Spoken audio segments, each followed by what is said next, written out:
رفیق بلوچ آپ دیکھ رہے ہیں رفیق بلوچ آفیشیل یوٹیوب چینل۔ تو دوستو، ہمارے آباء و اجداد، ہمارے مسلم حکمران ہمارے لیے ایک سے جو ہے نا وہ بہت اچھی جو ہے نا وہ مثالیں چھوڑ کے گئے ہیں۔ انہوں نے ہمارے لیے ایک ایسا راہ متعین کیا ہے، اگر ہمارے آج کے حکمران بھی ان پر چلیں تو یقیناً ہماری رعایا بھی خوش ہوگی، اور وہ مہنگائی یا اس جیسی یہ بیماریاں یا یہ طوفان جو ہے نا جو جس کی وجہ سے لوگ خودکشی کرنے پر مجبور ہیں وہ بھی نہ ہو۔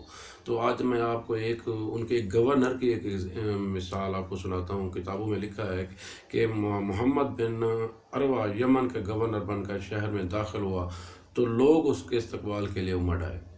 تو لوگوں کا خیال یہ تھا کہ نیا گورنر ہے، لمبی تقریر کرے گا، اپنے ڈسپلن بتائے گا، اپنی یہ طریقہ کار بتائے گا، پھر جو ہے نا اس کے مطابق یہ جو ہے نا اپنا وہ کرے گا۔ تو محمد بن عروہ نے صرف ایک جملہ کہا۔ جب وہ وہاں پہنچا تو صرف اس نے ایک جملہ کہا اور اپنی تقریر ختم کر دی۔ یہ جملہ بڑا قیمتی تھا، اور یہ جملہ تھا کہ لوگوں، یہ میری سواری ہے، میری ملکیت ہے، اس سے زیادہ لے کر میں واپس پلٹا تو مجھے چور سمجھا جائے۔ یعنی جس گھوڑے پہ وہ سوار ہو کے آیا تھا، جسٹ اتنا اپنی عوام کو بتایا کہ لوگوں، یہ میرا گھوڑا ہے، یہ میری ملکیت ہے، اگر اس سے زیادہ میں لے کے واپس جاؤں تو مجھے چور سمجھنا۔ تو کہتے ہیں کہ انہوں نے وہاں لوگوں کی بڑی خدمت کی، لوگ بڑے خوشحال ہو گئے، وہاں جو ہے نا کافی امن و امان کے مسائل بھی کم ہو گئے۔ اور اس کے بعد جو ہے نا یہ حضرت عمر بن عبدالعزیز رحمۃ اللہ علیہ کا سنہری دور ہے۔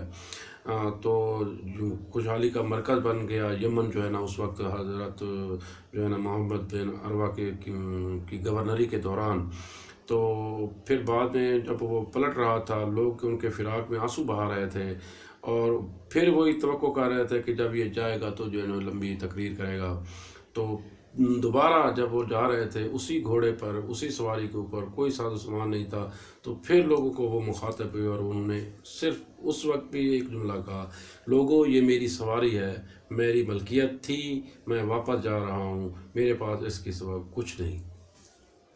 یہ تھے ہمارے اسلاف، یہ تھے ہمارے جو ہے نا مسلمان رہنما، جن کے ہم کلمہ پڑھتے ہیں، لیکن بدقسمتی کی بات یہ ہے کہ ہم نے ان پہ عمل نہیں کیا، جس کی وجہ سے ہم خوار بھی ہو رہے ہیں، پریشان بھی ہو رہے ہیں، اور ہم اغیار کے آگے ہاتھ پھیلانے پر مجبور بھی ہوئے ہیں۔ اب پاکستان میں اپنے وزیر اعظم کو، گورنروں کو اور ججز کو اور آنے والے جو ہے نا جنرل وغیرہ کو دیکھیں اور ان کا تقابل کریں کہ یہ کہاں کھڑے، اور ہم جس کا کلمہ پڑھتے ہیں وہ لوگ کہاں تھے۔ تو اللہ تعالیٰ اس دعا کے ساتھ اللہ تعالیٰ ان کو ہدایت دے، اور اپنے اسلاف کے جو ہے نقش قدم پر چلنے کی توفیق دے، اور ہمارے لیے بھی آسانیاں فرمائے۔ تو ہمیشہ اچھا کیجیے، دوسروں کو خوشیاں بانٹیے، کیونکہ خوشیاں بانٹنے سے بڑھتی ہیں۔